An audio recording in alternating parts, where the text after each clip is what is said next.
Bonjour les amis, amis du café, amis de poste, amis,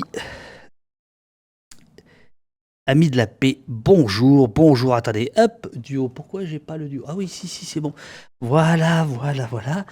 3-4, 3-4. Je regarde si le chat est bon. Hop, bonjour, le son est bon. Merci beaucoup. J'espère qu'on est bien en live un peu partout. Bonjour, Elias Sambar, évidemment, il est là. Probablement l'invité qui est arrivé le plus en avance. Et là, on sent le professionnel. Là, on sent le professionnel. Voilà. N'oubliez pas de prendre votre micro. Voilà, c'est fait. Bonjour. Vous allez bien? Ça va très bien, oui, enfin. Oui. Bien fatigué, très fatigué. Ça fait maintenant à peu près 7 mois qu'on est nombreux sur la brèche. Et cela dit, c'est un peu indécent de parler de fatigue pour des personnes comme moi quand on songe au quotidien. Bien sûr. Des milliers et des milliers de Palestiniens aujourd'hui. Et je ne dirais pas qu'à Gaza. À Gaza, c'est là où il y a le plus de crimes, là où il y a plus de massacres.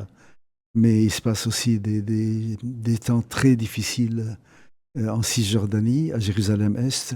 Il se passe des temps également très difficiles au niveau des Palestiniens qui sont toujours en Palestine, qui sont pas partis en 47-48, qui étaient 152 000 au premier recensement fait par Israël en 49 et qui se retrouvent aujourd'hui à compter pour 20% de la démographie israélienne. Ils sont plus de 2 millions.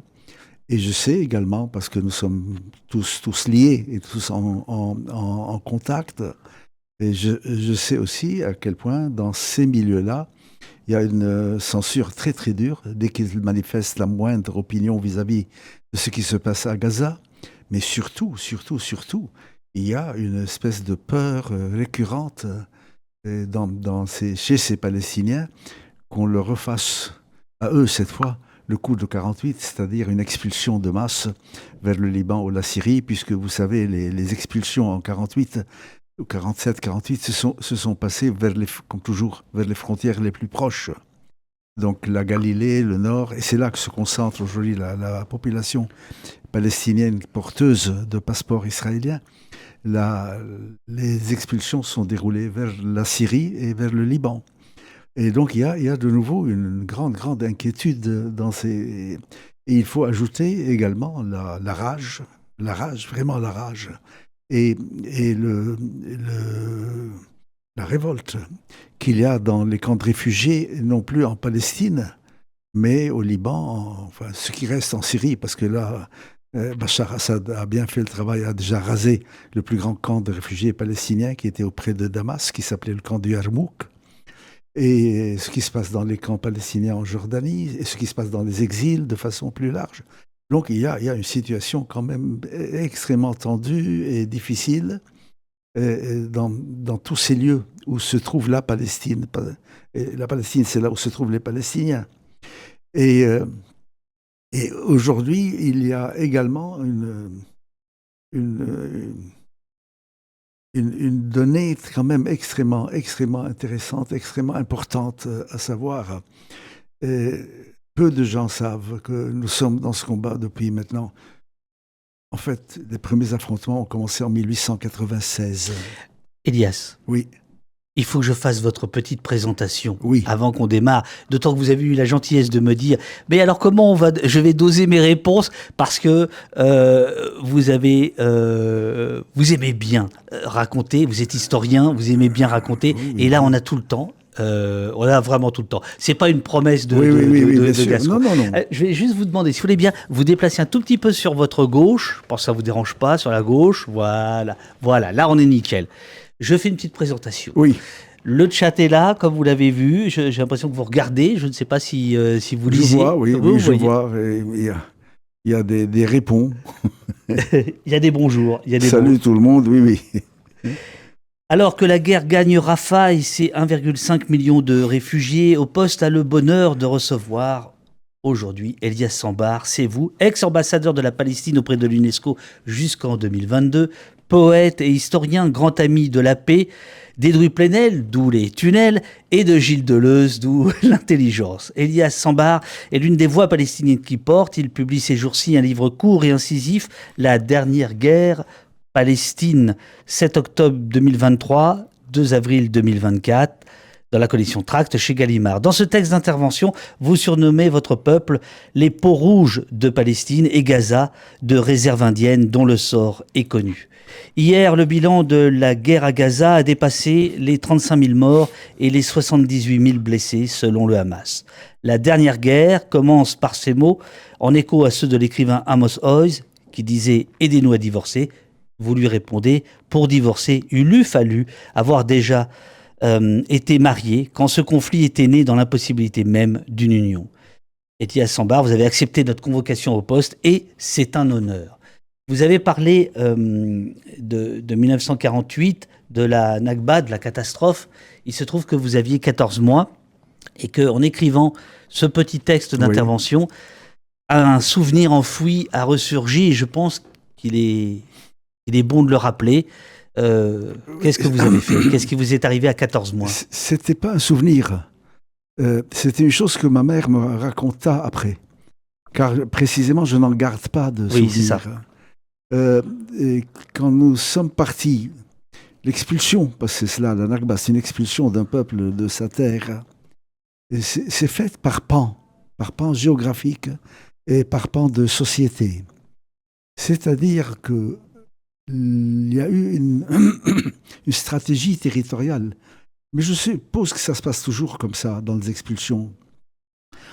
Il a fallu regrouper des pans entiers de la population dans certains points. Et ensuite, à partir de ces points, annoncer à ceux qui étaient venus là qu'ils pouvaient partir vers la frontière s'ils voulaient avoir la vie sauve. Donc c'est l'absence ou la mort. Mais il fallait que ça se passe, un, très vite, et deux, il fallait que l'opération se déroule en masse, parce qu'il aurait été techniquement impossible pour les forces israéliennes d'organiser des départs village par village ou petite région par petite région.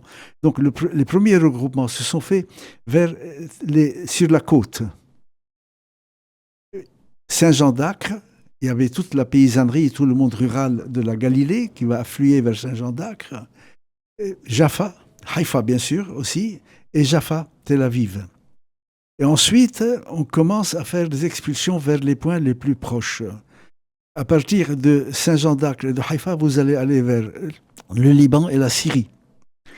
À partir de Tel Aviv et du sud de la Palestine, l'expulsion va se faire vers Gaza et vers la Cisjordanie, donc vers Jérusalem-Est, vers Jéricho, ainsi de suite. Et bien entendu, en 1967, quand une deuxième guerre surviendra, les Israéliens tenteront d'expulser de nouveau des gens. Il y aura une expulsion qui se fera à partir de la Cisjordanie vers la Jordanie toute proche. Et d'ailleurs, il y a beaucoup d'images de civils franchissant les ponts démolis sur le fleuve, sur le Jourdain. Ce que je voulais dire, c'est que c'est une affaire très très ancienne, très vieille. C'est peut-être le plus vieux combat anticolonial sur le globe. On peut faire la soustraction. 1896, c'est intéressant, Herzl, le fondateur, sur le plan du principe et de la théorie du sionisme, n'a pas encore écrit son état des Juifs. Ça commence à aller mal et les affrontements commencent en Galilée entre des paysans palestiniens et des ouvriers des fermes pour les vignobles du baron de Rothschild. Parce qu'il y avait, Rothschild faisait des sortes de gestes humanitaires par rapport à la communauté juive qui était en Palestine, qui n'était pas très importante en nombre, mais qui étaient là. Et donc, ça a abouti, quand ces fermes ont commencé, à ce que des paysans palestiniens soient chassés du travail. Donc les premiers affrontements n'étaient pas sur la base nationaliste, mais sur une base pas syndicale, ils n'étaient pas syndiqués, ces paysans, mais sur une base du travail, les règles du travail. Et ensuite arrive le texte, bien sûr. Et nous sommes en 2024, et ce n'est pas fini. Ça vous donne une idée de cette continuité. Pourquoi j'insiste? Pas seulement pour raconter. J'en profite pour Oui. glisser la réédition de Figures du Palestinien, Oui. un livre que vous avez écrit il y a une vingtaine d'années, qui raconte, on y reviendra si on a le temps. On va y revenir. Il y a 3 figures pour vous du Palestinien, celle du 19e siècle, celle justement de 1948 et celle d'après. On y reviendra après. C'est juste pour dire la capacité de résistance de ce peuple. Ça, c'est une donne très importante. Il y a un souffle tout à fait surprenant. Pour vous dire à quel point je souffre, comme des milliers d'autres, de voir ce qui se passe à Gaza, et que je n'ai pas d'inquiétude, c'est terrible, sur l'issue de cet épisode, parce que c'est un épisode, ça ne va pas se terminer là. De toute façon, il faut dire que, je reviens à mon premier point, c'est un peu indécent de dire que nous allons bien, et c'est en même temps vrai. Pourquoi c'est vrai? C'est vrai parce que nous allons beaucoup mieux que nos frères qui souffrent, qui sont eux sur le terrain.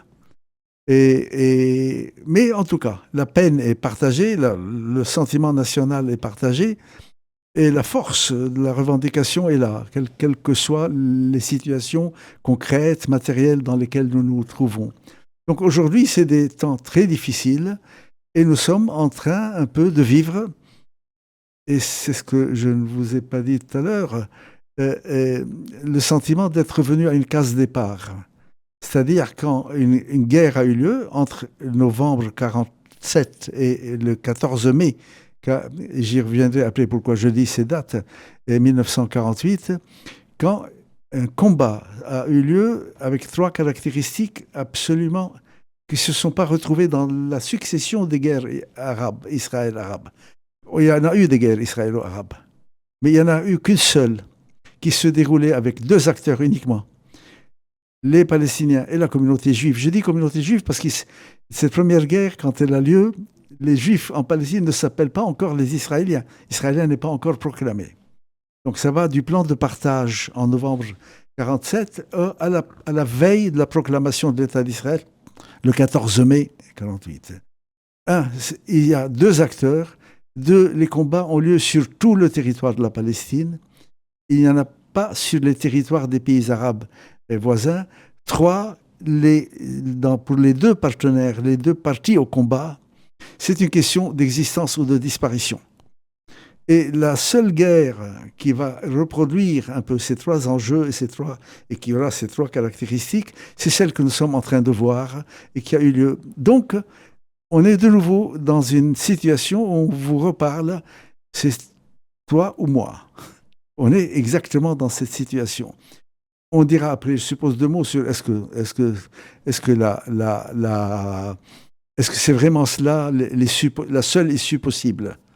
On y viendra. Mais d'abord, Elias. Mais je vais revenir juste à une chose. Votre mère. Oui. S'est souvenu de quelque chose. C'est ce que je voulais faire. Vous savez, vous êtes en Orient, donc on fait des cheminements et on revient. J'étais en train de revenir. Donc, en 1948, il y a un convoi qui part de ma ville natale, qui est escorté, parce qu'il y a toujours de la peur. Beaucoup de gens ont été abattus, et peu de gens savent que l'expulsion de 1948 s'est accompagnée de toute une série de petits massacres pour convaincre les récalcitrants que si vous partez, vous avez la vie sauve. Donc, vous avez intérêt à partir. Et beaucoup de ceux qui sont partis pensaient qu'ils allaient partir 15 jours. Donc, il y a un convoi qui va partir de ma ville natale. Mon père était engagé, impliqué un peu dans la défense de la ville, n'a pas voulu partir. Et j'ai une sœur qui n'a pas voulu le laisser seul, qui est restée là. Et là, ils ont été expulsés ensemble. Et donc, moi, je me suis retrouvé dans une voiture, dans un convoi, escorté par l'armée britannique, parce qu'il y avait encore des troupes sur tout le chemin qui tiraient sur les convois. Il n'y avait que des femmes et des enfants. Ils ne prenaient pas d'hommes. Et donc, dans ce convoi, on est remonté jusqu'à la frontière sud du Liban, la frontière nord de la Palestine. Et là, les camions nous ont déchargés. Bon. Ce que ma mère m'a dit plus tard, c'est qu'à ce moment-là, quand nous arrivons, ma grand-mère maternelle est à Beyrouth. Donc, on a un point de chute, et c'est comme ça qu'on ne se retrouve pas dans un camp de réfugiés. On arrive chez ma grand-mère maternelle et, et là, ma mère me raconte après que, tu sais, tu es devenu aveugle.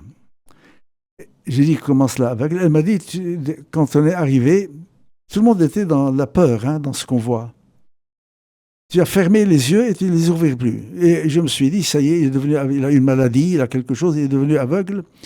Et en fait, mes paupières, il y avait une espèce de sécrétion par mes yeux qu'ils ont collé. Et ma mère était dans un état de panique terrible. Et elle a commencé à faire le tour des hôpitaux à Beyrouth. Et je me souviens, il y a un hôpital allemand dans lequel vont se dérouler les très grandes batailles pendant la guerre civile libanaise, ce qu'on appelait la guerre des hôtels. C'était dans cette région. Mm-hmm. Et donc, elle y va, après avoir fait tout un tour où les médecins lui disent, on ne sait pas, un médecin lui dit, mais madame, il n'a rien, ce petit a une vue absolument normale, mais il a un peu intégré votre panique à vous, et il a fermé les yeux. Bon, alors, et ça s'est résolu de façon très, très anodine. Il a dit, ne vous en faites pas, c'est juste une question de quelques jours, vous verrez. Et il a prescrit, je me souviens, un collier. Bon, elle en avait retenu le nom, mais très mal. Mais c'était devenu pour elle le produit miracle, quelles que soient les maladies. Et donc, quelques temps plus tard, j'ai ouvert les yeux. Donc, j'ai fermé les yeux sur un moment de panique et de peur et de culpabilité de ma mère, puisque ce médecin lui avait dit, vous savez, il n'a rien, mais il réagit à votre peur. Vous lui avez transmis votre panique. Et à partir de là, elle était convaincue qu'elle était coupable de m'avoir presque rendu aveugle, tellement elle paniquait, la pauvre. Ce n'était pas du tout le cas. mais jusqu'au bout, elle me disait, mon Dieu, si tu étais devenu aveugle, qu'est-ce que j'aurais fait? Bon, et je ne suis pas devenu aveugle, donc ça va. Au contraire, vous êtes devenu très, très lucide. Donc, pour ceux qui arrivent, nous sommes avec Elias Sambar pour son ouvrage La dernière guerre, Palestine, 7 octobre 2023, 2 avril 2024. Je vous propose qu'on chemine avec votre livre. Je l'ai corné de partout, je l'ai stabilosé, je l'ai noté. J'espère que vous ne m'en voudrez pas.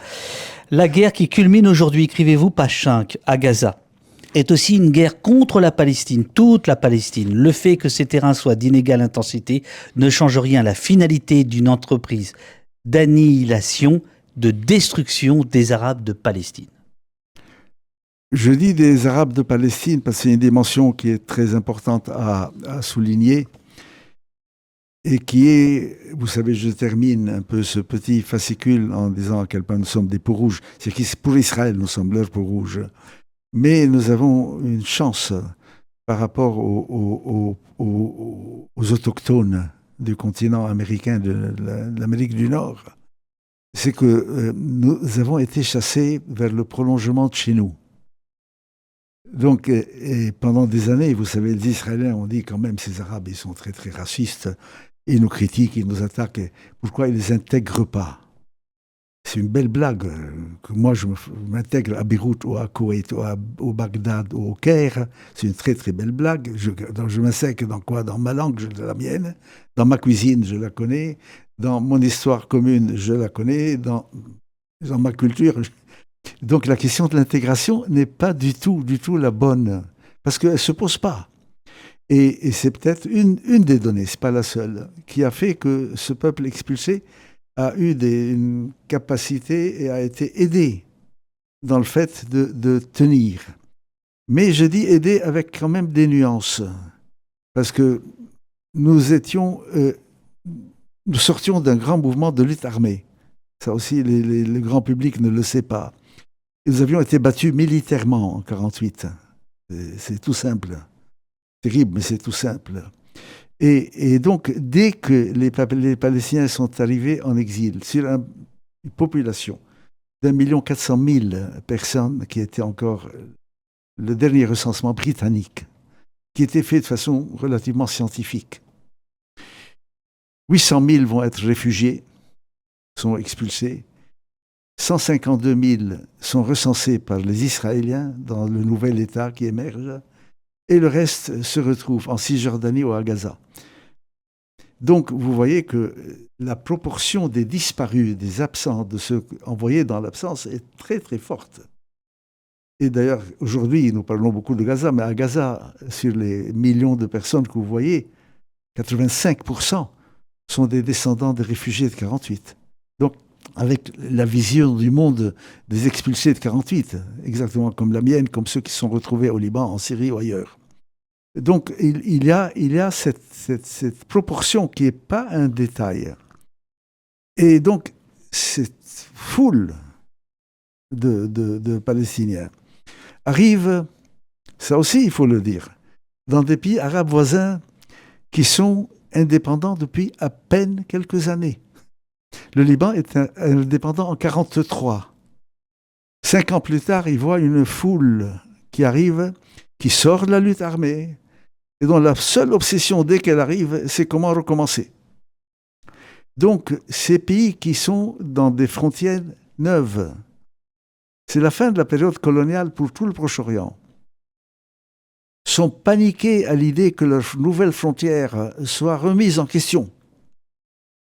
Et donc les Palestiniens arrivent, sont accueillis avec une solidarité magnifique par les peuples et une terrifiante inquiétude par les pouvoirs que ces perturbateurs vont rechanger un ordre des choses qui vient à peine d'être constitué.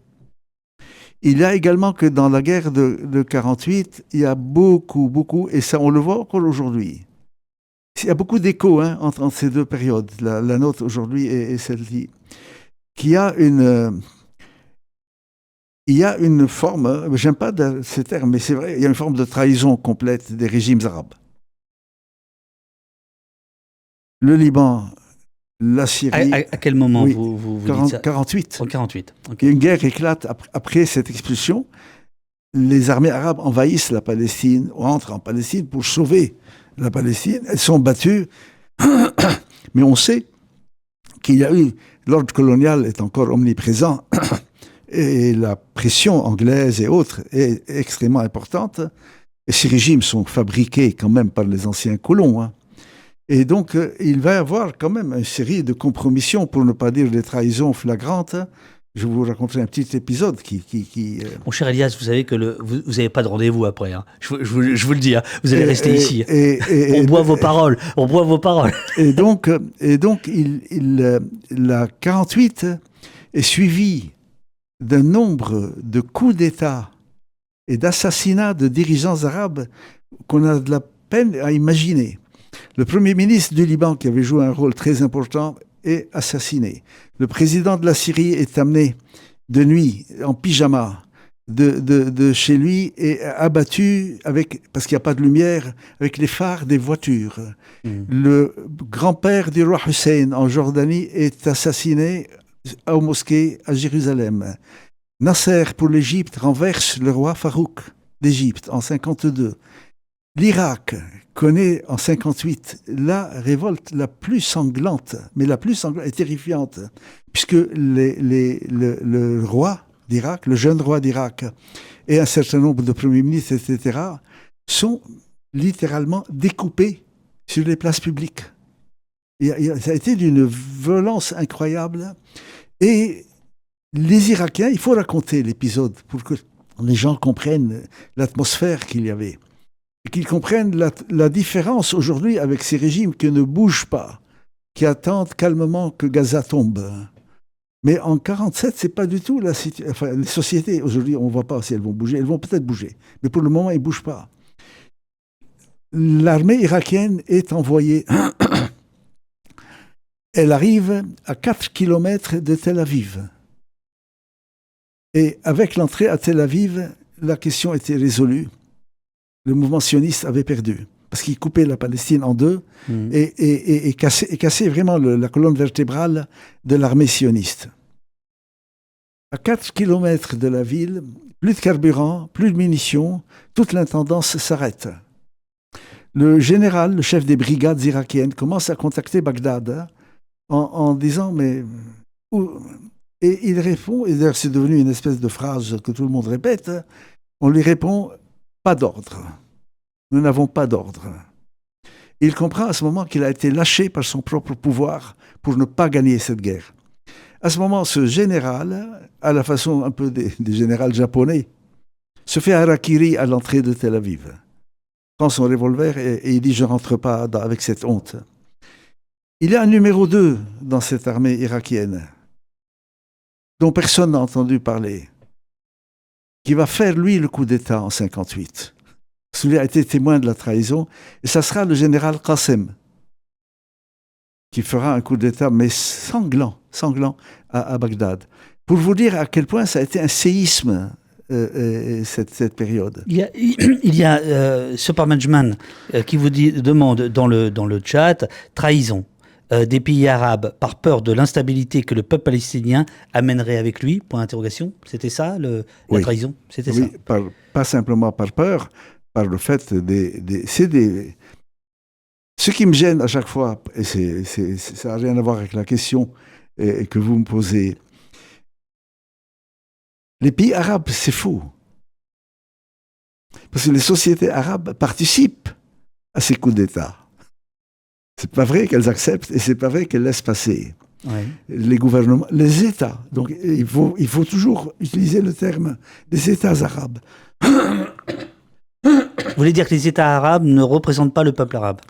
Non seulement ils ne représentent pas, qu'ils représentent ou pas, en tout cas, à un moment donné, les coups d'État dont je vous parle sont portés par les peuples arabes contre leur propre gouvernement. Contre leur propre gouvernement. C'est à ce moment que s'installe toute cette période nassérienne et celle du nationalisme arabe. C'est à ce moment. Et surtout, les peuples arabes, ça, il faut le dire, parce que ça serait quand même très injuste de ne pas le dire, ont quand même combattu aux côtés des Palestiniens pendant des décennies. Les Palestiniens, quand ils lancent après leur mouvement de résistance armée, alors, ne sont pas seuls. Et Elias, pourquoi vous écrivez page 5, mais vous avez dit, je vais revenir là-dessus, mais là vous ne l'avez pas encore fait. Le fait que ces terrains soient d'inégale, la Palestine, intensité ne change rien à la finalité d'une entreprise d'annihilation, de destruction des Arabes de Palestine. Pourquoi vous employez le terme de Arabes de Palestine? J'emploie le terme Arabes de Palestine parce que c'est la vérité, c'est ce que nous sommes. Et parce que je pense que pendant longtemps, on le voit un peu maintenant par rapport à l'Algérie, on a essayé de nous jouer comme étant, non pas spécifiques, parce que, vous savez, l'arabité, c'est comme un arbre. Trouvez-moi un arbre dont toutes les branches sont absolument identiques, ça n'existe pas. C'est le même arbre, c'est un seul arbre. Il en est ainsi pour notre langue. Donc il y a une entité, et c'est pour ça que je parle beaucoup plus d'arabité que d'arabisme. Ce dont je parle, c'est l'arabité. Et c'est un trait fondamental, et j'insiste toujours, parce que si nous n'avions pas été arabes, si nous avions été envoyés en terre étrangère, nous aurions probablement fini comme les camps, comme les réserves indiennes. Ce qui nous a fait tenir, c'est que nous étions et spécifiques et en même temps profondément de notre milieu. Et c'est ça que les Israéliens ne pouvaient pas prévoir ni changer. On a été expulsés chez nous. C'est ça, et c'est une donnée très importante. On a continué à parler notre langue. On a été réprimés politiquement. On a suscité des méfiances politiques. Mais jamais un Arabe n'aurait dit à mon père qu'il était étranger. Vous comprenez, il y a cette différence très importante. Nous étions arabes, nous étions chez nous. Et la deuxième chose que je voulais dire, c'est à quel point nous sommes dans notre langue. Mais ça, on y parlera peut-être un peu après au niveau de la poésie. Absolument, bien sûr. Nous sommes dans notre langue. Et notre langue, ce n'est pas simplement un véhicule. Sentier battant nous dit « est arabe celui qui parle l'arabe ». Ça, c'est un grand débat et passionnant qui a eu lieu à la fin du 19e siècle. Toute cette région dont je vous parle en tant que pays, qui n'est pas encore indépendante, est parcourue par des commis pressantes. Et d'ailleurs, si vous avez vu le film Laurence d'Arabie, c'est un épisode fondamental de cette période. Par l'idée des indépendances. Cette région est marquée, et ça peut-être qu'on ne le sait pas assez en France, est très marquée par le Code Napoléon. et par les idées de la Révolution française. Donc il y a une idée nationale, une idée de nation, pas simplement nationale au sens de l'identité, mais de construction politique des nations. Donc il y a un énorme débat qui a lieu à ce moment dans ce qu'on n'appelait pas des pays, mais qui étaient des gouvernorats, qui étaient des régions, dans les provinces. Ça s'appelait les provinces arabes de l'Empire ottoman. Bon. Et c'est d'ailleurs les Anglais et les Français qui vont dessiner la carte des frontières de ce pays, ce monde qui va être dépecé. Il y a donc un grand débat dans toute cette région sur, on veut faire une grande nation arabe. Il y a une idée unitaire au départ, hein. Mais il faudrait dire qui est arabe. Arrivent deux définitions, et c'est ça qui est très intéressant. La première, il dit, est arabe celui qui est musulman. L'autre qui dit, est arabe celui qui maîtrise l'arabe. Parce que l'arabité, c'est la langue des Arabes. Ce n'est pas la religion d'une partie, même dominante, majoritaire des Arabes. Et c'est ce qui vous explique, à ce moment, comment il se fait que les formidables auteurs de tous les dictionnaires arabes, de la langue arabe, sont des chrétiens libanais, qui disent « Nous sommes encore plus arabes que vous, parce que nous maîtrisons la langue comme personne ne la maîtrise. » C'est les Yazigi, c'est les Boustani, c'est très important. Ça. Alors, justement, Elias, oui. Peut-être que ces gens auraient pu dire ce que Hugo nous dit dans le chat, et peut-être qu'il s'adresse aux poètes que vous êtes. Français, arabes, juifs, russes, etc. On est également tous le même arbre. Vous avez dit... Ça oui, ça oui. Mais là, est-ce que c'est pas ça plutôt le truc? Il y a un tronc commun et puis il y a des branches. Oui, là, il est en train de dire qu'est-ce que l'humanité. Eh oui. Oui, mais au sein de cette humanité, il y a quand même parfois des entités. Ce qui ne dit pas du tout que... Ça ne dit pas du tout que la différence est irrémédiable. Bien sûr qu'il y a... D'ailleurs, vous savez, moi, pendant très très longtemps, quand il y avait en France, il y avait cette mode extrêmement... Et heureusement qu'elle a eu lieu, mais en même temps, elle est devenue très vite fausse, qui est celle de l'éloge des différences. L'éloge des différences qui était une chose qu'il fallait affirmer à un moment donné pour accepter que des gens qui sont comme vous soient également en même temps différents de vous. Et donc ça a été une contre-attaque contre le racisme. Mais le racisme a pris l'idée à bras-le-corps et a dit, bien sûr, nous sommes tellement différents, et c'est parce que je respecte la différence que jamais je me retrouverai avec quelqu'un qui est aussi différent que moi. Donc, on est parti d'une chose positive qu'on a louée, encensée, C'est pour ça qu'à un moment, moi, j'étais partisan de faire l'éloge de la ressemblance. C'est fondamental, mais la ressemblance, c'est l'humanité. C'est pas la même langue, c'est pas les mêmes cultures, c'est pas le même paysage, mais c'est une humanité. Donc, bien sûr, l'un ne va pas contre l'autre.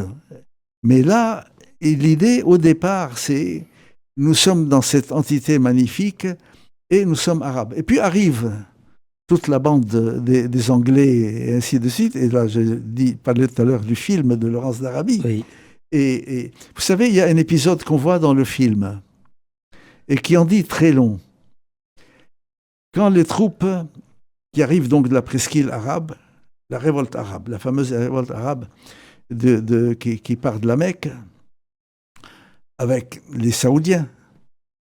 Mais à l'époque, ce n'est pas les Saoudiens qui l'amènent, c'est les grands-parents de l'actuel roi de Jordanie. C'est les Hachémites. Et c'est eux qui sont les gardiens de la Mecque. Mais après, les Saoudiens vont les remplacer. Ils ne sont pas sortis, là. Mais ils arrivent aux portes de Damas. Il y a Laurence d'Arabie, il y a le général qui après va conquérir la Palestine en venant de l'Égypte, qui s'appelle Al-Embi. Et il y a le chef de la révolte arabe, qui est Faisal, l'émir Faisal d'Arabie. Damas est pressenti à ce moment pour devenir la capitale de la future grande nation arabe, qui va inclure le Liban, la Syrie, la Jordanie actuelle et la Palestine. Et Faisal leur dit, bon, c'est moi et mes hommes qui nous sommes battus, nous arrivons aux portes de Damas, Damas va tomber, c'est moi qui dois entrer à Damas. Et on a une scène dans le film ou dans une très belle Rolls de l'époque décapotable. Al-Embi et Laurence d'Arabie attendent aux portes de Damas. Faisal est rentré. Arrive un émissaire en trombe en disant faites vite, faites vite, faites vite, faites vite. On lui dit quoi? Ils disent mais ils semblent y croire. Ils ont déjà réuni à Damas la première réunion du Parlement, du futur Parlement arabe, pas syrien. Et on voit Laurence partira comme un fou. Va au Parlement, entre dans les réunions houleuses, tout le monde est en train de faire des discours, etc. Vole le drapeau. Ça, moi, quand j'ai vu le film, je me suis dit, c'est un épisode romanesque. Oui. Vole le drapeau de cette future réalité, l'Empire arabe. Et court sur la tombe de Saladin, où, des années plus tôt, l'empereur d'Allemagne avait fait son pèlerinage en Terre Sainte et avait été sur la tombe de Saladin pour rallier les Arabes à l'Allemagne. Nous sommes à la veille de la Première Guerre mondiale. Hein, et dépose sur le tombeau de Saladin à Damas une couronne de laurier d'or pur, massif, en or massif, qui fait 5 ou 6 kilos d'or massif, sur laquelle il est écrit « De l'empereur des Allemands à l'empereur des Arabes ». Et je me suis dit, bon, c'est un épisode. Mais pour vous dire, les symboles, bon. Des années plus tard, je suis à Londres. Et j'entends dire qu'il y a une exposition des objets personnels de Laurence. Et c'est dans un musée qui s'appelle Imperial War Museum, donc le musée impérial de la guerre. Et j'arrive et je trouve le drapeau et la couronne. Il les avait effectivement volés. C'est pour vous dire, il y a une période donc, qui se termine avec le dépeçage du monde arabe et qui passe sous les mandats, qui est une forme coloniale. Le mandat en Syrie, le mandat en Palestine, le mandat en Cisjordanie, ainsi de suite, qui passe d'une période ottomane à une période d'occupation coloniale. Et c'est à ce moment qu'on dit aux Palestiniens, vous allez être remplacés. Cher Elias, est-ce que vous êtes d'accord pour lire un tout petit passage de votre livre ? Oui, oui. Page 11, vous allez comprendre, c'est ce qui est stabilocé. Alors, il faut le lire avec le micro, bien sûr. Ok, très bien. Et puis, tout à l'heure, pendant que vous... Parce que donc l'idée, c'est de vous faire lire un petit passage, et puis quand vous allez peut-être l'expliquer un petit peu plus. Donc, c'est les occupants sionistes, hein, c'est ce passage-là. Nous sommes page 11. C'est la naissance d'Israël. Alors, je voudrais ajouter juste 2 mots qui sont dans le texte, mais que vous n'avez pas surligné. Le malentendu fondamental commence à partir d'un préfixe fait de 2 lettres, le R et le E. Les immigrants juifs persécutés qui devaient venir en Palestine parce que le sionisme prévoyait que la Palestine soit un havre, où ils soient à l'abri des persécutions et ainsi de suite, disaient qu'ils revenaient en Palestine. Ils auraient dit « nous venons en Palestine », ils auraient été différemment accueillis. Dans l'idée du revenez, vous aviez avec 2 lettres, vous instituiez un principe, une idée, que si moi je reviens chez moi, ça veut dire que celui qui est dans ma maison est un occupant. Il n'est pas chez lui, je reviens. Donc, dès l'usage de ce langage, le retour en Palestine, après les 2000 ans d'absence, ainsi de suite, fait que le peuple présent devient un squat, un gigantesque squat. Et qu'on va lui dire, écoute, maintenant que le propriétaire légitime de l'appartement que tu occupes est revenu, bon, il faut dégager. Et cela commence dès le 19e siècle, avant la naissance du sionisme.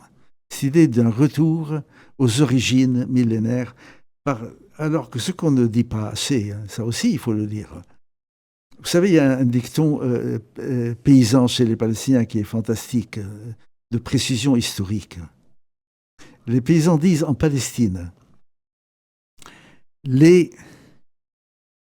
Palestiniens chrétiens sont les Palestiniens juifs qui ne sont pas devenus musulmans. Qui est une façon formidable de dire, en fait, la grande probabilité, si on veut s'amuser à refaire ces histoires d'origine et de racines, c'est que les Palestiniens sont en fait les descendants des populations qui vivaient dans ce lieu et qui étaient déjà plurielles. Mais ça, j'en parlerai tout à l'heure. Donc, il y a cette idée du squat. Se fondant sur le fait que ce retour réduisait de facto le peuple déjà présent à des occupants illégaux d'une terre promise à un autre peuple, les sionistes menèrent en 1948 une guerre fondée sur un droit divin et absolu, qui leur octroyait un droit de présence exclusive. C'est l'exclusif qui est le terme, qu'ils défendaient avec la conviction de jouir d'une moralité absolue.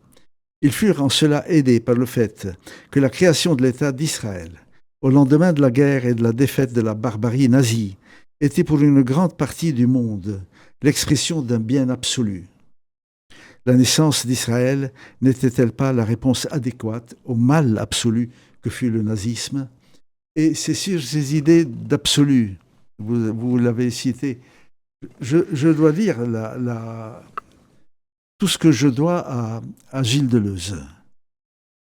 C'est cette histoire de l'absolu qu'il m'a le plus éclairé et rendu méfiant vis-à-vis de tous les absolus. Et ça a marqué tout ce que j'ai fait après. J'avais un sentiment un peu spontané, un peu presque physique. Mais vous savez, il y avait quelque chose d'extraordinaire dans cette rencontre. Et moi, j'ai eu ça, c'est un cadeau de la vie, qui était une très belle amitié, malgré une grande différence d'âge quand même. C'est un philosophe qui vous donne les mots pour dire ce que vous savez déjà. La découverte, c'est que vous apprenez à dire ce que vous savez. Et ça, c'est extraordinaire. C'est une philosophie, c'est une pensée inouïe, je pense, c'est une des plus belles qu'on puisse aborder. Mais cette idée d'absolu, oui. Elle ne serait plus valable aujourd'hui? C'est-à-dire que... Aujourd'hui, l'idée que je trouve très belle dans ce que vous expliquez, c'est-à-dire la création de l'État d'Israël, c'est l'expression d'un bien absolu face au mal absolu que fut le nazisme. Puisque en 1948 est ainsi présentée la solution en disant quand même... Il y a une dette de l'humanité envers le peuple juif. Et d'une hypocrisie magnifique, d'ailleurs. Ceux qui avaient été au moins... Je ne veux pas dire que tout le monde a collaboré avec les nazis, mais quand même beaucoup se sont tus face à cette barbarie. Ils n'ont pas pensé qu'ils devaient, régler régler la dette. Parce que moi j'ai pas des grands-oncles qui étaient gardiens dans les camps. Hein. Qui est-ce qui a fait? Comme aujourd'hui, vous savez, aujourd'hui, vous avez une question que personne ne pose. Vous voulez dire c'est la mauvaise conscience de l'Occident? Non, l'hypocrisie de dire c'est moi qui commets et c'est l'autre qui paye. Mm-hmm. C'est extraordinaire. Et Pierre Vidal-Naquet m'avait fait découvrir à un moment un livre que j'ai lu. On ne sait pas suffisamment. C'est publié, ça existe. Que dans les années 40, quand commencent à arriver les nouvelles des persécutions des Juifs, non pas simplement en Allemagne, mais dans tous les territoires conquis par le nazisme, on ne dit pas assez que les Anglais et les Américains votent des lois qui bloquent l'émigration des Juifs chez eux. Ça, c'est quand même assez extraordinaire. On pouvait pas, beaucoup de Juifs berlinois rêvaient de New York plutôt que des champs de ronces dans les montagnes de la Galilée. Ils auraient voulu aller à New York. Ils n'ont pas pu aller à New York parce que les portes étaient fermées. Après, ils se sont bien sûr, ils ont fanfaronné sur le fait qu'ils les aidaient. Et pourquoi? Quel était l'argumentaire? Staline.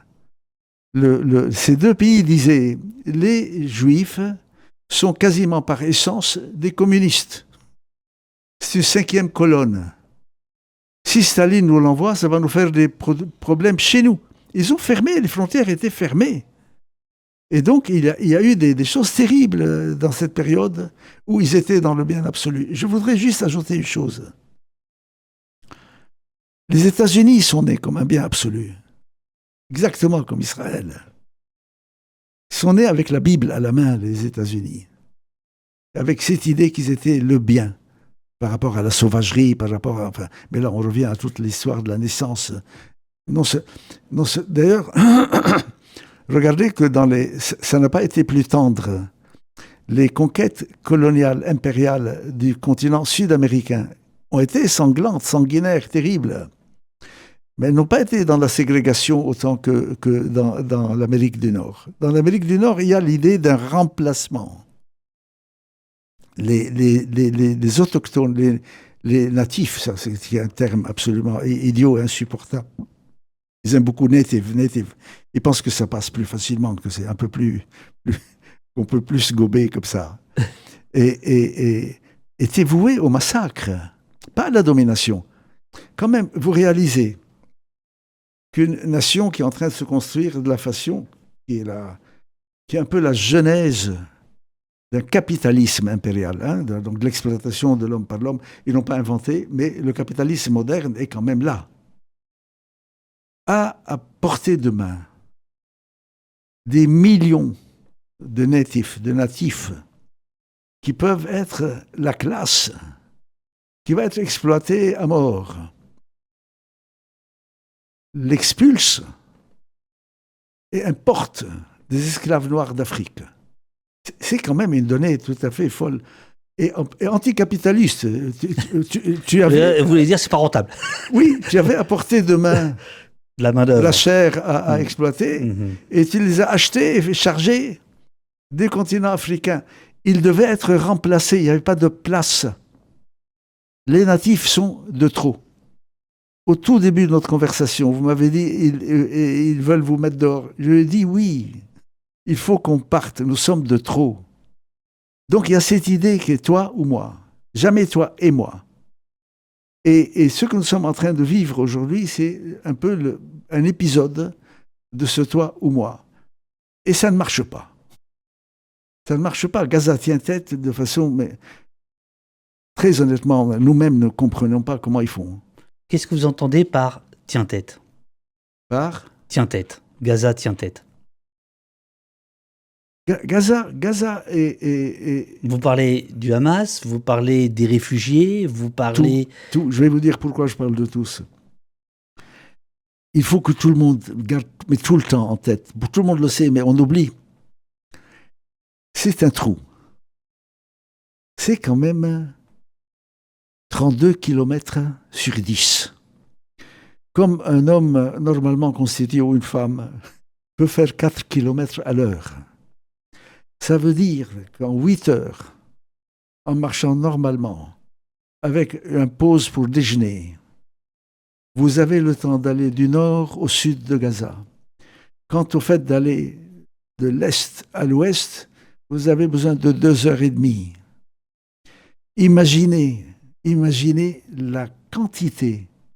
Nous sommes au 106e, au 107e pont aérien américain de bombes. Ce qui a été déjà balancé en tonnage, hein, c'est pas des bombes nucléaires, hein, fait déjà 2 fois le tonnage de Hiroshima. Dans ce trou minuscule, vous avez une organisation qui tient tête, qui continue à se battre. Hier, au 7e mois, c'est une information toute chaude, après 30 déclarations du fait que le nord de la bande... Vous savez, aujourd'hui, quand on vous dit l'armée israélienne a neutralisé le nord, mais les gens pensent que c'est le Sichuan en Chine. C'est minuscule. Bon. Après une victoire de « ça y est, nous avons maîtrisé », hier, l'armée israélienne reprend le fait que les combats ont repris dans le nord de la bande de Gaza et ils sont féroces. C'est quand même extrêmement étonnant, cette capacité de reproduire les unités combattantes. On est en train de le voir. On le voit en images, les Israéliens n'arrivent pas à voir parce qu'il y a un blackout total d'Israël par rapport à ses propres citoyens. Mais nous, on le voit, puisqu'il y a maintenant des Jazeera films quasiment 24 heures sur 24. On voit des hommes sortir en tongs des tunnels, affronter des unités habillées comme des Robocop, et repartir, et faire et ne pas... Bon. Il y a beaucoup de pertes, il y a beaucoup de destruction, mais C'est quand même un phénomène très, très étrange qui étonne tout le monde. Qu'est-ce qui fait que ça tient aussi fort? Mais il y a aussi autre chose qu'il faut dire. La population se déplace beaucoup. C'est normal, selon les bombardements, etc. Mais elle ne veut pas franchir la frontière pour autant. Aujourd'hui, on dit aux gens de Khan Younes, aux gens de Rafah, allez vers une zone qui est sur la mer qui s'appelle Mawassi. Si vous voyez le Mawassi, c'est quasiment la taille du jardin de Luxembourg. Hein. C'est pas des grandes régions. Si cette population était persuadée que pour vivre, pour survivre, il fallait qu'elle bouge, mais elle aurait traversé la frontière vers l'Égypte. D'ailleurs, il y a eu beaucoup d'appels, allez-y, vous reviendrez. Qu'est-ce qui fait qu'ils ne bougent pas? Ils ont compris ce qui nous est arrivé. Quand vous partez comme ça, vous ne revenez pas. Les Espagnols, les réfugiés espagnols de 1936, les anarchistes et les révolutionnaires contre Franco à l'époque, l'ont compris, mais trop tard. Comme nos parents, comme nous. Les autres ont compris. D'ailleurs, dans tous les témoignages qu'on entend en direct, dans des rues, le carnage est terrible. Hein. Le nombre de femmes, d'hommes, d'adolescents qui vous disent « nous ne bougerons pas ». Alors ils bougent à l'intérieur, bien sûr, c'est normal pour se mettre à l'abri. Mais la frontière n'est pas franchie. Or, au départ, il y a eu des appels israéliens disant « on va vous construire des magnifiques cités dans le Sinaï égyptien ». Ils ne sont pas partis. Qui sont ces hommes en tongs là? Il y a le chat qui me reprend en disant il y a 14 organisations qui luttent à Gaza en ce moment, pas seulement le Hamas. Vous êtes d'accord avec ça ou pas? Il y a d'autres organisations, il y a comme le djihad islamique, mais au niveau de... Moi, je ne connais pas, je ne suis pas dans les tunnels, hein, et il ne faut pas spéculer sans savoir. Ouais. Par contre, il est très très clair que la colonne vertébrale de ces unités qui se battent, c'est le Hamas. C'est eux qui sont le plus préparés. C'est eux qui étaient omniprésents et c'est eux qui dominaient la bande de Gaza jusqu'au 7 octobre, quand il y a ce crime de guerre qui est commis par rapport à des localités israéliennes cette fois. Et ça a mais d'ailleurs, le fait que ça dure autant vous montre qu'il y avait quand même une préparation sérieuse. Vous imaginez la quantité de munitions qui a dû être stockée du côté du Hamas. Et c'est clair qu'il y a une stratégie de combat, c'est clair qu'il y a de la technique militaire. Moi ce n'est pas mon domaine, je ne saurais pas. Qu'est-ce que vous répondez à ceux qui disent que l'État d'Israël a laissé un peu faire le Hamas à la fois le 7 octobre et puis avant les préparatifs parce que ça sert aussi ses intérêts, c'est-à-dire les... C'est un peu complotiste, je crois, que l'État d'Israël n'a pas laissé faire. Ouais. L'État d'Israël, je crois, s'est laissé faire. Et je vais vous dire pourquoi il s'est laissé faire, à mon avis. À cause de sa morgue coloniale.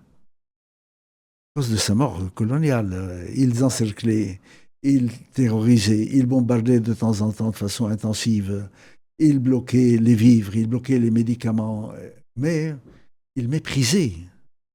Méprisaient ce peuple qui était sous le siège. Vous savez, et c'est un classique hein, dans la mentalité coloniale, ce qui montre à quel point Israël demeure un État colonial. En 1973, avant ce qu'on a appelé la guerre d'octobre, les Égyptiens commencent à préparer la traversée du canal de Suez qui a été occupé en 1967. Pour ce faire, ils creusent sur la ligne arrière une réplique du canal, sur laquelle les unités égyptiennes passent leur temps à s'entraîner à faire des traversées. Tous les espions du monde savaient, au premier rang, les espions israéliens, savaient que ça se passait là. Ils n'ont cru que les Égyptiens, qu'ils méprisaient parce qu'ils s'étaient soi-disant battus pieds nus en 67, qu'ils s'étaient déchaussés pour fuir, soi-disant. On sait après que c'était une fabrication de propagande de guerre. Bref, que les Égyptiens, qu'ils méprisaient, ils savaient, ils l'ont cru que les Égyptiens pouvaient traverser, qu'une fois que les Égyptiens sont passés de la maquette au vrai canal et qu'ils l'ont traversé. le mépris est une composante fondamentale, la morgue est une composante fondamentale de la mentalité coloniale. D'ailleurs, en 1973, il y a eu une commission d'enquête.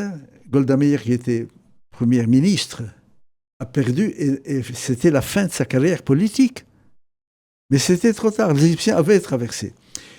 Je pense que et c'est ce qu'on sait aujourd'hui, il y a eu des informations envoyées par l'armée au secteur, aux sources politiques en Israël. Et c'en est resté là. C'est pour ça que beaucoup maintenant parlent de faire une commission d'enquête pour voir.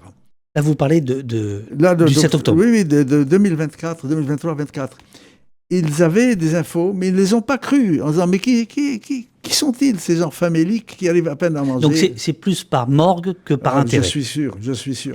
Alors, mais c'est un classique. Vous revenez dans votre livre, page 21, vous revenez assez longuement sur le dossier déposé par l'Afrique du Sud, accusant Israël d'actes et d'omissions à caractère génocidaire commis avec l'intention spécifique de détruire les Palestiniens à Gaza en tant que partie du groupe national, racial et ethnique palestinien au sens large. Vous écrivez, c'est la première fois, vous pouvez prendre un petit peu d'eau si vous voulez, prendre un peu de force, mais là je sens que vous n'avez pas besoin de force, vous en avez plein.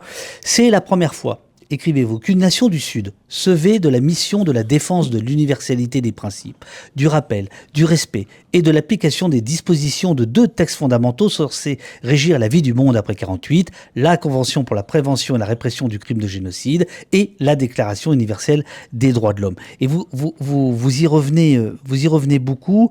C'est sur le fait que ce soit ce pays qui se soit justement sorti du colonialisme, Nelson Mandela, etc. Oui. Et pour vous, c'est un signal fort qui a été un peu mis de côté par l'actualité, en fait. Je vous écoute tout en faisant des petits réglages, mais on vous écoute. C'est un renversement.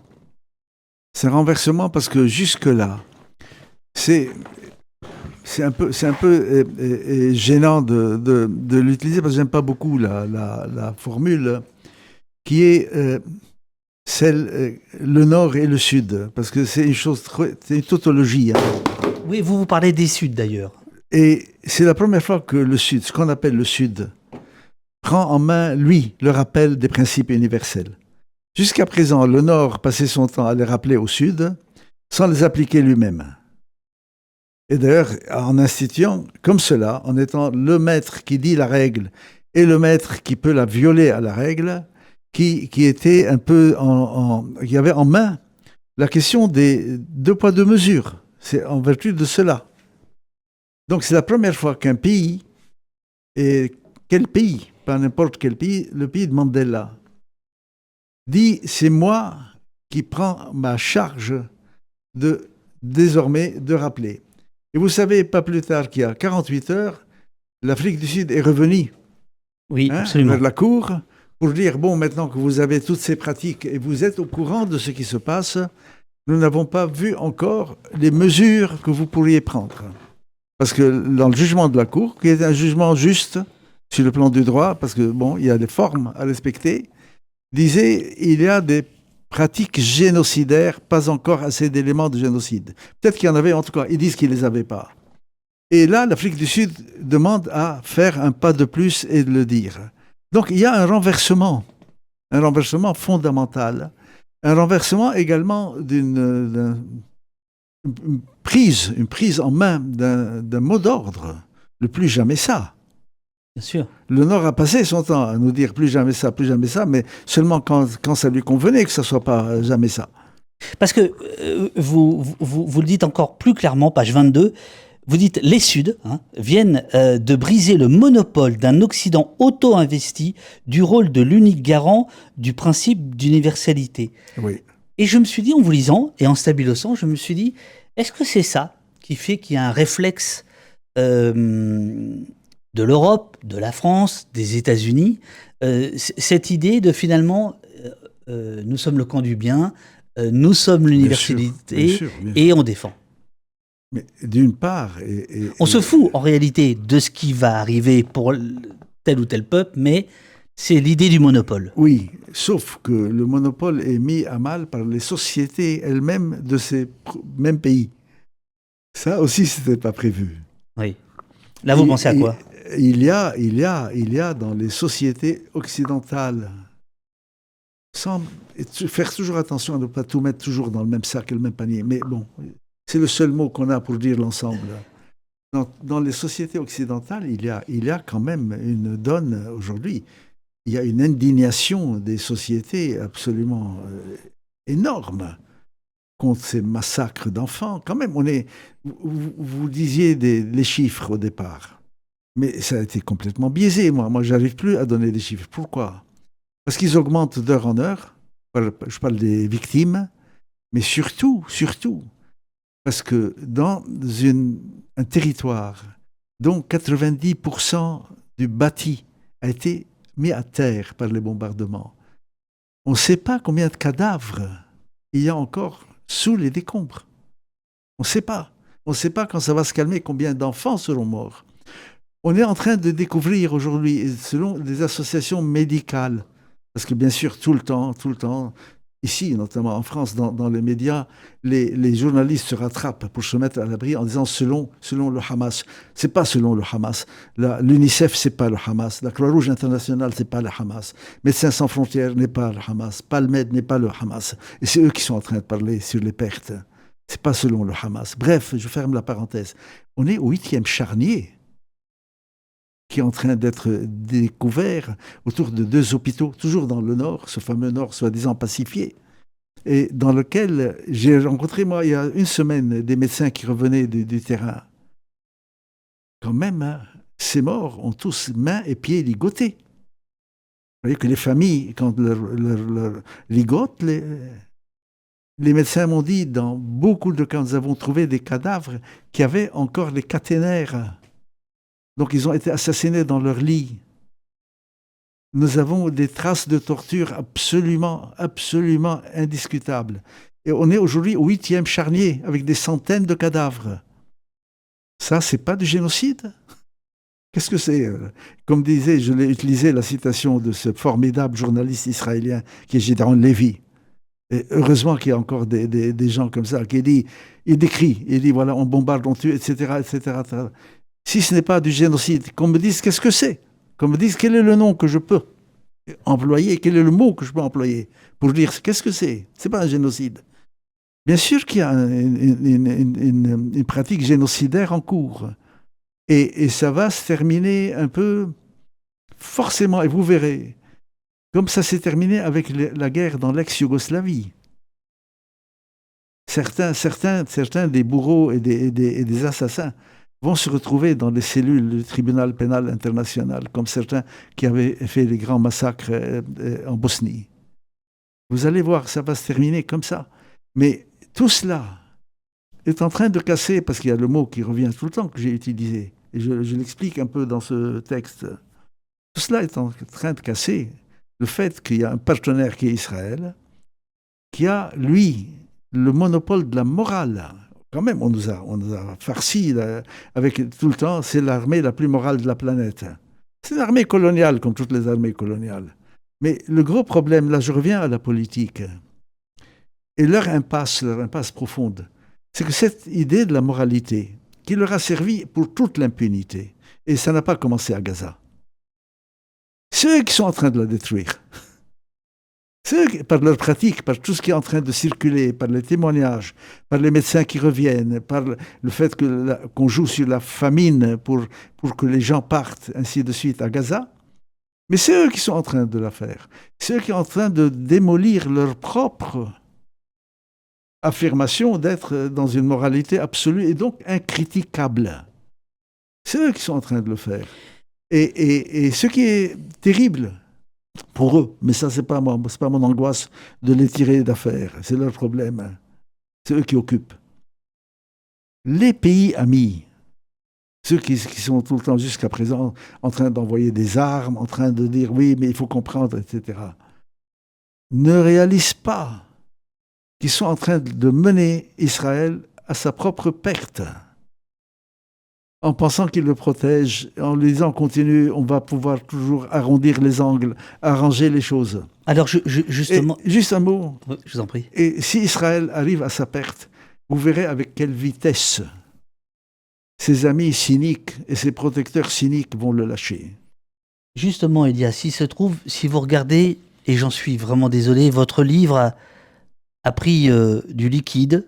Il est un peu poisseux, celui-ci aussi. Ce liquide, c'est du Coca-Cola. Figurez-vous que j'ai renversé du Coca sur vos 2 livres. Et je m'adresse au poète que vous êtes. Je me suis dit, tiens, est-ce que c'est l'Amérique qui me dit quelque chose sur les livres d'Elias, puisque vous parlez des Alliés? Vous savez qu'on nous a... Ça a séché, hein, vous voyez, ça a séché depuis. Vous savez qu'on nous a accusés en 48 et longtemps après, pendant des décennies, d'avoir voulu jeter les Juifs à la mer. Et là, vous voyez que mes 2 ouvrages se sont noyés. Et peut-être de façon très symbolique dans une affreuse invention américaine qui était le Coca-Cola. Donc vous voyez, c'est un rappel. Nous avons été jetés à la mer. En fait, nous n'avons jeté personne à la mer. Et moi, mon père et ma sœur sont partis de Haïfa sur les embarcations. Et non pas, les routes étaient finies, tout était tombé, ce que je vous disais tout à l'heure, sur la façon d'organiser l'expulsion. Et ils sont partis sur un petit bateau qui quittait Haïfa en avril, donc bien avant l'annonce, bien avant la guerre israélo-arabe, etc. Et qui apparaissait dans la nuit vers Beyrouth. Et ils ont pu y arriver parce qu'il restait dans le port un bassin, dans lequel il y avait des unités de la marine britannique qui n'étaient pas encore reparties, ce qui fait que le bassin était relativement protégé, parce qu'il y a eu beaucoup d'assassinats dans la ville quand la ville est tombée. C'est le 18 avril et mon père et ma sœur se sont engouffrés vers le port, ils sont passés dans ce bassin et se sont retrouvés. Encore une fois, là, les distances sont très, très courtes, très petites. Et donc, ils sont partis au début de la soirée et à l'aube, ils ont débarqué à Beyrouth. Et l'exil a commencé pour toujours. Le chat vous demande à propos des alliés dont vous parliez, donc américains avec du coca, ou ça aurait pu être du vin, donc les alliés français. Valeurs anarchistes vous demande quel regard portez-vous sur l'inaction ou sur le parti pris de la France sur cette guerre. La France est, je dois dire, alors que j'y vis et quand même que je suis avec beaucoup d'attention, non pas les informations seulement, mais tout ce qui peut m'informer et me renseigner, et qu'il y a beaucoup d'interlocuteurs également que je croise. J'arrive pas à comprendre, mais je peux commenter la chose. J'arrive pas à comprendre sa politique, la gestion de cette politique d'impuissance absolument incroyable. C'est le 5e pays, en principe la 5e puissance de la planète. Je ne sais pas si vous avez suivi un peu la valse des positions françaises, aussi incohérentes les unes que les autres, et qui s'est terminée d'ailleurs par un pompon formidable il y a quelques jours, quand tout le monde est en train de dire il faut reconnaître la Palestine, il faut reconnaître la Palestine. Les Français disent ah non, pas comme ça, hein, pas comme ça. Comment ça, pas comme ça? Ils disent nous n'allons pas reconnaître parce que c'est un one shot. Donc c'est un fusil qui a une seule balle. Vous le tirez une fois. Si vous ne touchez pas, vous avez tout perdu. Je ne crois pas que ça soit ça déjà, mais bon, on va supposer. Nous n'allons pas reconnaître. Nous allons convoquer une conférence internationale. Mais vous n'avez pas pu une fois, faire venir, et je me souviens de cet épisode avec François Hollande. Et si les Israéliens ne viennent pas, cette conférence internationale avec qui? Les Israéliens en permanence, durant les négociations de paix, disent « Nous ne parlons qu'avec les Américains, ne vous fatiguez pas. Si vous voulez payer, dédommager, aider, très bien, mais ne vous fatiguez pas. » Qui va convoquer ou qui va venir à cette conférence internationale? Les Britanniques, qui sont aujourd'hui les deuxièmes en termes de fournisseurs d'armes et de munitions. Orban, qui va venir? Qui? Les Italiens vont venir? Mais qui? Mais surtout, les Palestiniens viendront parce qu'ils ont tout intérêt toujours à ce qu'on parle de leurs problèmes. Mais Israël ne viendra pas. Israël ne veut pas d'un deuxième État. Il ne veut pas. Et là, il y a maintenant une sorte de litanie qui n'arrête pas. Et c'est bien que vous me posiez cette question. qui n'arrête pas de revenir. On va faire 2 États. Et tout le monde est absolument épaté par cette proposition. On va faire 2 États. Mais quand nous sommes partis à Madrid en 91, c'était par rapport aux 2 États. Nous ne sommes pas partis pour autre chose. Quand on a été en négociation, c'était pour les 2 États. Quand en 88, le Parlement palestinien a voté, pour la première fois dans son histoire, qu'il accepterait de résoudre ce conflit par voie diplomatique, c'était l'idée des 2 États, puisqu'on avait dit, voilà, on va partager le territoire de la Palestine historique. Alors, quelle est la nouveauté? À répéter, répéter. Et déjà, les Américains qui disent qu'ils sont des champions, subitement, les champions des 2 États, alors qu'ils ont bloqué la question pendant 40 ans de négociation. On a négocié 40 ans, hein. Ça aussi, les gens n'en parlent pas. On est à la 34e année après Madrid. Eh bien, les Américains disent, oui, on va faire les 2 États, mais on va y aller de façon progressive. Donc, on repart pour 40 ans de négociations. Pourquoi ils parlent de choses progressives? Parce qu'ils disent qu'il faudrait quand même qu'on se décide où sont les frontières, où est la capitale pour la Palestine, où est le territoire. Mais on le sait depuis 1967. Les résolutions de l'ONU le disent de la façon la plus claire. Mais pourquoi voulez-vous renégocier ce qui est déjà établi et la base sur laquelle la partie palestinienne, alors, en tout cas, a accepté de venir? Vous avez un peu une petite idée par rapport à ça. C'est ce que vous dites, c'est que la période intérimaire, le moment où il y a des discussions, en fait, elle est mortifère. Elle est mortifère. C'est-à-dire qu'elle prépare la guerre. Elle est mortifère. C'est ça que vous voulez dire. À l'échec, en tout cas à l'échec sûrement. Non, elle est mortifère et elle prépare à l'échec parce que quand nous étions en négociation, il y a beaucoup de mots, de critiques, d'analyses sur Madrid, hein, les accords d'Oslo. Bon, et il faut les faire, ça ne me gêne pas du tout. Mais il y a 2 choses qu'on ne dit jamais. La première, nous étions faibles, nous étions dans des positions difficiles ou des situations difficiles. Mais nous n'avons pas été comme des idiots. Personne ne connaît le sujet comme nous le connaissons. Nous le vivons. Et nous n'avons pas arrêté de l'étudier. Nous y avons été avec une conviction qui était dans ce que les Américains envoyaient à Madrid, avant Madrid, pour qu'on aille à Madrid. Un document qui dit voilà comment ça se passe, les règles du jeu, dans lesquelles il y avait quand même une règle très importante, qui est ces négociations seront faites en présence non pas d'un partenaire américain, mais de 4 partenaires. L'ONU sera à table, l'ONU sera à table, la Russie sera à table, l'ONU sera à table et les Européens seront à table. On n'a vu que les Américains.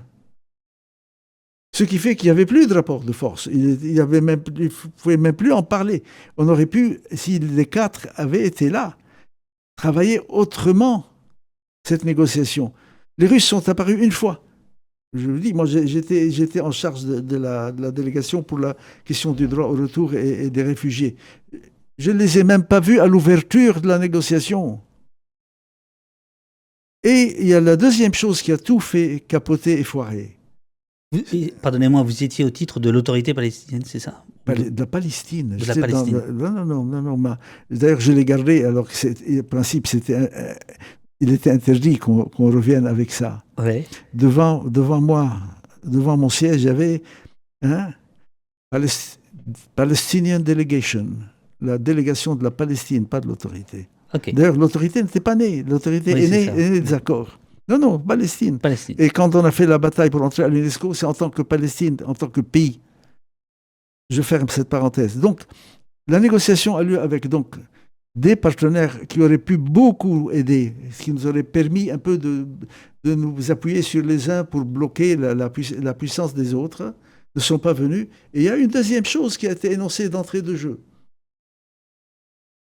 Ne mettez pas sur la table les sujets qu'Israël, en tout cas, ne veut pas parler, ne veut pas négocier. Qu'est-ce qui restait à négocier? Le rapport de force. Mais ils occupent. Ils occupent. Et c'est ça, les deux éléments qui ont été mortels. Il y a eu beaucoup d'autres problèmes, mais c'est là que ça s'est joué. Alors, l'idée de deux États, vous appelez ça la quête du Graal. Sauf erreur de ma part, le Graal, c'est inaccessible, en fait. C'est C'est inaccessible. pour ça que je l'utilise, je sais. Parce Donc, ça veut dire... c'est inaccessible s'ils continuent à le définir comme ils le définissent. Et c'est pas un Graal. C'est une chose d'évidence infiniment plus simple. Mais il y a beaucoup d'hypocrisie quand même. Mais c'est pas... N'imaginez jamais que tous ces partenaires qui parlent et qui font des phrases ne savent pas ce qu'il faudrait dire. Et savent très bien qu'ils ne veulent pas le dire. Le gros problème, pour tout résumer en 2 mots, la France dit, je vais reconnaître, mais pas comme ça. Vous voulez reconnaître, c'est très bien. On a déjà 141 pays qui nous reconnaissent. D'accord, l'Occident est une chose, c'est la fleur des fleurs des nations, mais quand même, quand vous avez dans vos reconnaissances la Chine, l'Inde, le Pakistan, la Russie, l'Algérie, enfin, tous les pays arabes, les grands pays d'Amérique latine, l'Afrique du Sud, vous êtes reconnus. Pas vrai qu'il n'y a pas de reconnaissance. Et c'est pas, bien sûr qu'on serait très heureux s'y ajoutait la reconnaissance française. D'ailleurs, il y a des pays européens qui décident, qui vont passer à l'acte très vite. Notamment, il faut les saluer, l'Espagne a fait un travail exceptionnel. Exceptionnel. Et gouvernement et société, hein, c'est ça, les Espagnols en ce moment. Donc tout ça est là. La question que les autres ne veulent pas aborder, parce qu'ils savent qu'Israël n'en veut pas, c'est, avant de commencer quoi que ce soit, quand vous reconnaissez, il faut nous dire ce que vous reconnaissez. Pas nous dire, vous allez négocier et on verra ce que nous reconnaîtrons. Non, non, non, c'est fini ça. Ça fait 40 ans que ça dure. Et c'est stérile et ça ne permet qu'une seule chose, qu'Israël puisse continuer à refuser d'avoir un État palestinien voisin. Ça ne sert qu'à ça. Et tous sont complices. Tous sont complices, ils le savent. Ils savent que les Israéliens ne veulent pas.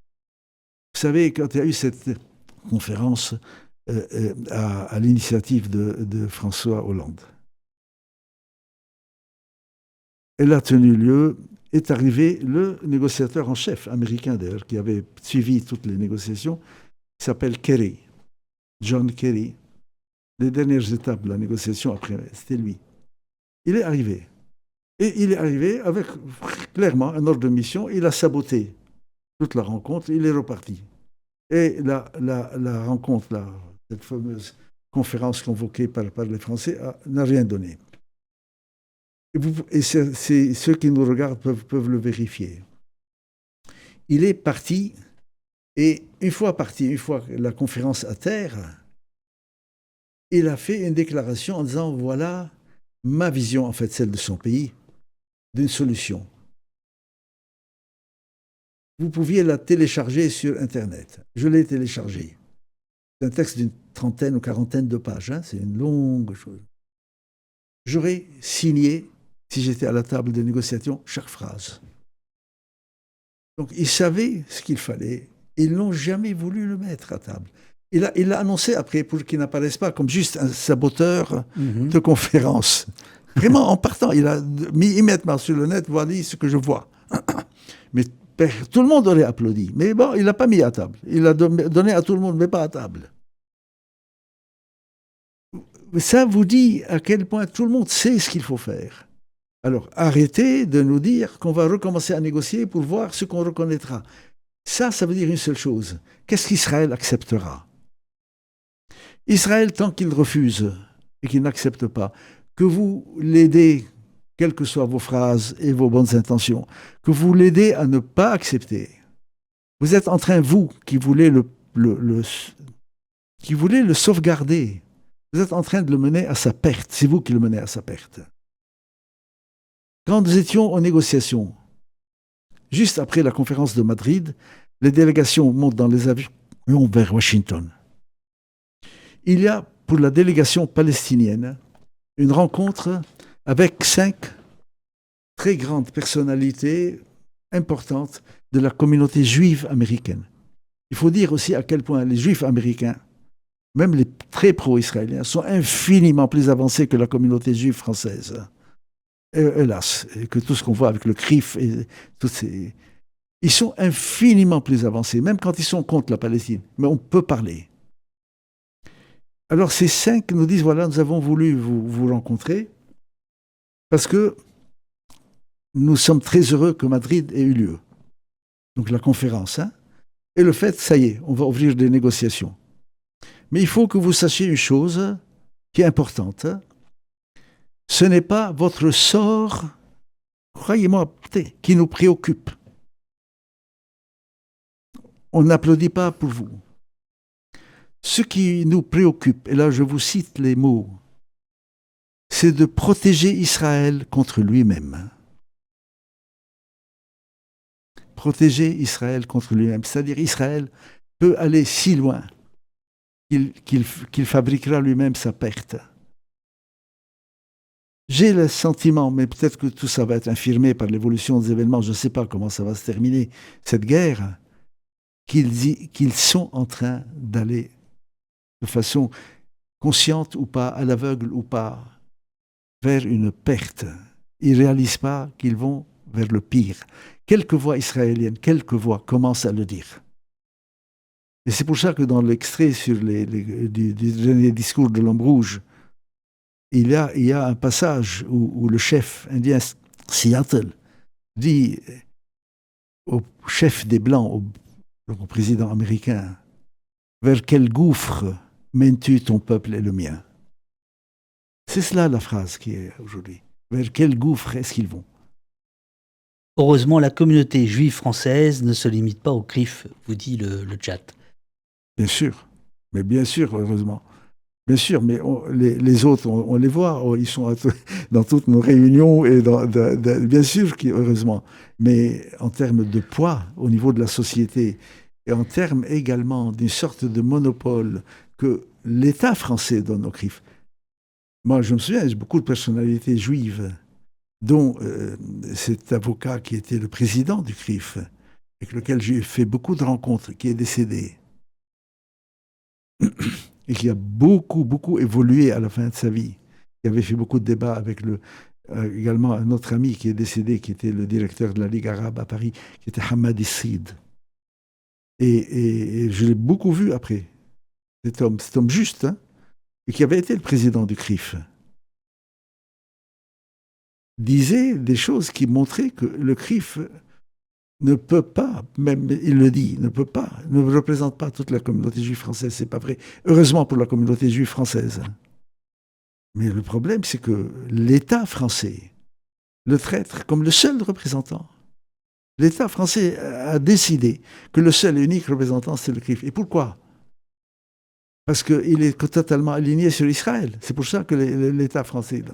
Et de nouveau, on revient à la même phrase. Je ne parle que de ce que Israël accepte d'aborder. Je ne reconnais que ce que Israël reconnaît. Et c'est une chose très grave. Là, encore une fois, on est parti sur un peu quelle est la politique française. Oui. Mais c'est un trait commun à tous ces pays qui disent qu'ils sont amis d'Israël et qui ne veulent pas ou qui ne savent pas ou qui n'osent pas. Il y a beaucoup de lâcheté, hein, l'aider. Mon problème n'est pas d'aider Israël. Moi, Israël a fabriqué le malheur des miens. Mais je pense que tout le monde a intérêt à ce que les parrains d'Israël l'aident exactement en le protégeant de lui-même. Vous savez, De Gaulle a été énormément attaqué sur cette phrase, d'ailleurs, qui a suscité beaucoup de débats, le peuple sûr de lui. Mais il y a une autre phrase de Gaulle qui est terrible, vraiment terrible. Et c'est d'ordre d'une discussion avec un député gaulliste qui s'appelait Terre-Noire, Louis Terre-Noire. Nous l'avons connu quand j'étais étudiant, il y a très très longtemps, quand je suis arrivé en France. Il faisait partie des personnalités politiques françaises qui étaient favorables à la Palestine. Et il y a une discussion à un moment où De Gaulle dit à quel point il est assez pessimiste sur le devenir d'Israël. Et Terre-Noire lui dit, mais mon général, qu'est-ce qui vous fait dire cela? Il a cette phrase terrible. Il dit, ils ne savent pas s'arrêter. Il n'y a rien de plus juste que cette phrase à dire aujourd'hui. Plus ils perdent, plus ils commettent des crimes contre les civils. Plus ils perdent, plus ils assassinent. Plus ils perdent, plus ils bombardent. Et tous leurs grands théoriciens, leurs grands amis, les grands spécialistes leur disent, mais pour l'amour de Dieu, dites-nous, non pas ce que vous voulez faire, mais où vous voulez aller.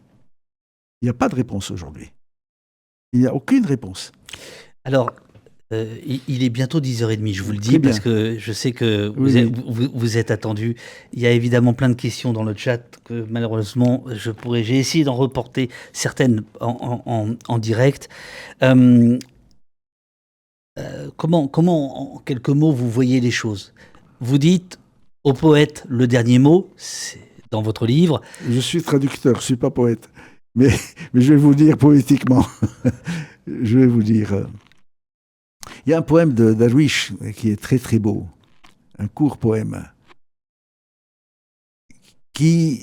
Dont le titre est À Jérusalem. Donc le poète est dans la ville. Il déambule dans les rues. Il a des pensées mystiques un peu sur la ville. À un moment, il cite le prophète Isaïe, repentez-vous. Vraiment, on est dans... Il est en train de déambuler et il parle de cette ville, de ce lieu unique. Et puis à un moment dans le poème, un cri retentit. Une voix dit, toi, encore toi, c'est une soldate qui l'a vu et qui lui dit, ne t'ai-je pas déjà tué? Et le poète répond, tu m'as tué, mais comme toi, j'ai oublié de mourir. Nous n'allons pas disparaître, c'est ça mes derniers mots. Que personne ne se fasse d'illusions. Ça n'est pas la première épreuve. Ça n'est pas de gaieté de cœur qu'on le dit. Des milliers d'enfants morts, assassinés. Ils ne sont pas morts, ils n'étaient pas malades, ces gosses. C'est une chose absolument insupportable et inacceptable, et ainsi de suite. Je peux multiplier les adjectifs, mais ce n'est pas la question. Nous n'allons pas sortir de scène. Il faut juste aborder deux choses. Est-il encore possible, pour Israël, encore une fois, pour Israël, de remplacer le toi ou moi par toi et moi? C'est-à-dire de recommencer à penser qu'il faut l'égalité. S'il n'y a pas d'égalité, il n'y a pas d'accord, quels que soient les textes que les uns ou les autres signent. Et qu'ils pensent également que s'ils sont dans la justice, ça ne veut pas dire dans leur disparition. Leur gros problème, et il n'a pas encore vraiment bougé, ils pensent que s'ils reconnaissent leur tort, ils vont disparaître. Elias, il y a une question rituelle ici, c'est qu'est-ce que nous avons fait ce matin pendant 1h30? Vous savez que les Arabes aiment beaucoup être dans un café et bavarder. C'est ce qu'on se disait avec un très grand ami qui était, hélas, qui est avec nous, qui était Serge Danet. On avait filmé une longue conversation à la fin. Serge dit, nous, les Français et les Arabes, enfin, on venait de parler pendant 1 heure, lui et moi, nous avons ce travers, nous aimons beaucoup faire la conversation. Donc je pourrais répondre comme ça. Non, ce que nous avons fait, je crois, c'est dans un moment très difficile pour tout le monde. Même si les degrés de difficulté et de peine sont différents, mais dans des moments très difficiles, nous avons essayé d'éclairer les choses avec un espoir et peut-être illusoire, on ne sait pas. Mais en tout cas, il faut le faire pour essayer d'éclairer les choses et de commencer à voir ce qui se passe autrement. Vous savez, moi, vous parlez de ce texte. Ce texte, quand il m'a été commandé, la guerre était déjà déchaînée. Et moi, ça faisait quand même quelques mois que j'étais un peu sur la brèche, normalement. C'est mon travail, enfin mon devoir, pas mon travail. Il y a une couverture énorme en ce moment, qu'elle soit française, arabe, planétaire, de cette guerre.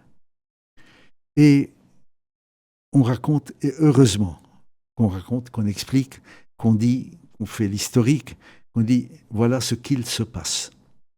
Quand on m'a fait cette commande, je me suis dit il faut que j'essaye de dire non pas. Et heureusement qu'il y a d'autres qui font de ce qu'est-ce qu'il se passe. Je me suis dit il faut surtout que j'essaye d'expliquer non pas ce qu'il se passe, mais ce que c'est. Donc, je pense que, en fait, ce qu'on avait fait, ce qu'on fait aujourd'hui, c'est un peu de dire voilà ce que c'est. Alors, si ça a pu aider, si ça a pu donner des clés de lecture à certains, je pense que c'est pas loin d'être inutile. C'est une très très bonne chose. Mais encore une fois, comme nous aimons beaucoup parler, je parle en tant qu'arabe cette fois, ça satisfait également mon goût pour la conversation. Alors, vous savez quoi? Je vous propose qu'on refasse une tournée, un autre café, un autre jour, quand vous voudrez, pour parler de cette réédition qui sort en même temps. Je vais vous dire avec grand plaisir, je vais vous dire pourquoi. Et hélas, non pas hélas parce qu'on pourrait se revoir, mais hélas parce que je pense que l'histoire est longue. Vous savez, il y a déjà des responsables israéliens qui disent à leur propre société, préparez-vous, cette guerre sera encore là l'été. Oui. Ça en dit long sur ce qui se passe. Ça en dit long. Mais quel moyen de bloquer les choses? Je pense que les sociétés peuvent. Je pense que l'indignation aujourd'hui qu'il y a dans les sociétés peut beaucoup jouer. Beaucoup. Elias, vous connaissez le lieu, vous êtes ici chez vous. Voilà. Ce sera un immense plaisir et je crois aussi pour tous ceux qui sont en train de vous remercier et de saluer ce qu'ils appellent un énorme moment d'intelligence et d'histoire des hommes. Comme vous, donne espoir. Merci infiniment. Merci beaucoup à tous ceux que je ne vois pas mais qui eux m'ont vu.